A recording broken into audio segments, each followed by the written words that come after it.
The coffee shop was nearly empty that I was Tuesday thinking we should try afternoon that when new I place saw her downtown sitting next alone by the weekend. What do you window, think? tracing patterns in the condensation on her glass. Sarah had been my neighbor for 3 months, and in all that time, I'd never seen her smile. Not once. She always hurried past with her head down, her oversized sweaters hanging loose on her frame, her eyes fixed on the ground as if the world was too heavy to meet head-on. I almost didn't approach her. Almost kept walking to my usual corner table where I could hide behind my laptop and pretend the loneliness didn't exist. But something in the slump of her shoulders, the way her fingers trembled as she lifted her cup, made me stop. Made me remember what it felt like to be so alone that even a crowded room felt like an empty universe. "Mind if I sit?" I asked, already pulling out the chair across from her. She looked up, startled, her green eyes wide with something between fear and hope. Sure, I guess. We sat in silence for a moment. I sipped my coffee. She stared at hers. The afternoon light filtered through the window, casting shadows across her pale face. She looked tired, I realized. Not the kind of tired that comes from missing sleep, but the bone-deep exhaustion of carrying something too heavy for too long. "I'm Marcus," I said, extending my hand. "From apartment 4B. "I know," she said softly, shaking my hand briefly before pulling back. "Sarah. 4C. Another silence. Outside, people rushed past on the sidewalk, everyone moving toward somewhere, toward someone. Inside, time seemed suspended, hovering in the space between two people who didn't quite know how to exist in the world anymore. "I don't do this often," Sarah said suddenly, her voice barely above a whisper. "Sit in public places. Talk to people." She laughed, a bitter sound that didn't reach her eyes. "I don't do anything often, really." "Why not?" I asked, though I suspected I knew. We all have our reasons for hiding. She was quiet for so long I thought she wouldn't answer. Then she set down her cup with a soft click against the saucer. "Because no one wants to date me," she said, the words tumbling out like she'd been holding them in for years. "No one wants to be around me. And I can't blame them." "That's not," I started, but she held up her hand. "It's true. I've tried. Online dating, blind dates set up by well-meaning friends who've since stopped calling. Do you know what it's like to watch someone's face change the moment they really see you? To watch interest turn to pity, attraction turn to revulsion." My chest tightened. I knew that look. Not for the same reasons, maybe, but I knew what it meant to be invisible, to be discarded. "I have scars," she continued, her voice steadier now, as if saying it out loud was a relief. "From an accident 2 years ago. A house fire. I got my little brother out, but She took a shaky breath. "The burns cover most of my torso, my back. My arms. I hide them well, don't I?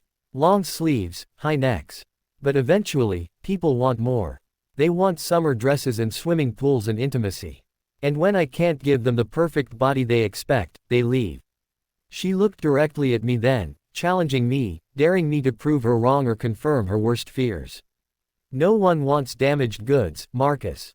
That's just reality." I set down my coffee carefully, my mind racing.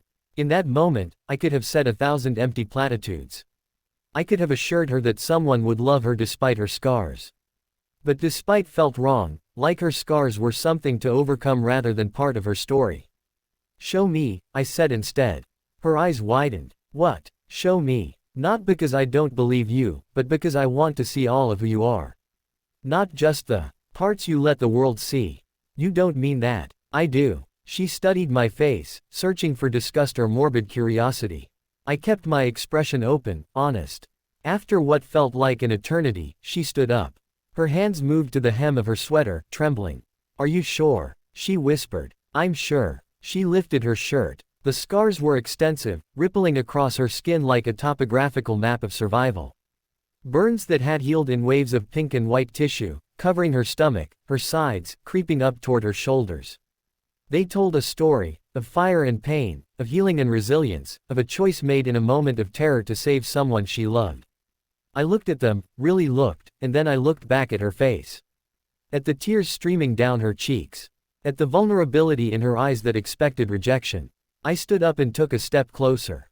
"I'm not going anywhere," I said. "You're just saying that," she sobbed, lowering her shirt with shaking hands. "I'm not. Sarah, these scars, they're proof of the most beautiful thing a human can be. Selfless. Brave. You ran into a fire.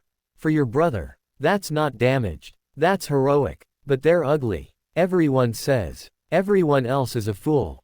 I reached out slowly, giving her time to pull away, and gently wiped a tear from her cheek. My mother had scars. Different kind, from cancer surgeries. She used to say they were her warrior marks. Evidence that she fought and survived. Yours are no different. Sarah collapsed back into her chair, her whole body shaking with sobs. I sat down beside her, not across, and just waited. Waited for the storm to pass, for the years of rejection and self-loathing to drain out in tears that the coffee shop napkins couldn't quite absorb.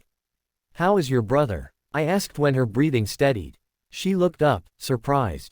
He's good. He's 15 now. Plays basketball. Has a girlfriend. Lives with my aunt because She paused. Because I couldn't take care of him while I was recovering. Still can't, really. I can barely take care of myself. Do you see him? Sometimes. Holidays. He calls every week. A small smile, the first I'd ever seen on her face, flickered across her lips. He tells me I'm his hero. But what kind of hero can't even get a date? The kind who saved a life, I said. The kind who's still here, still trying, even when the world makes it hard. That takes more courage than running into any fire. We talked for 3 hours that day. About her brother, about my mother, about loneliness and fear and the desperate human need to be seen, really seen, by another person. When the coffee shop closed, we walked back to our building together, and for the first time, Sarah didn't have her head down. Would you like to have dinner sometime? I asked at her door. She looked at me with those green eyes, still uncertain but with a glimmer of hope. You really mean that? I really mean that. And Sarah, you don't have to hide anything. Not the scars, not the fear, not the parts of you that you think aren't good enough. They're all part of you. And you're worth knowing. That was 6 months ago. We've had dinner every week since. Sometimes twice. She's shown me her scars again, not in a coffee shop but in the quiet safety of trust built over time.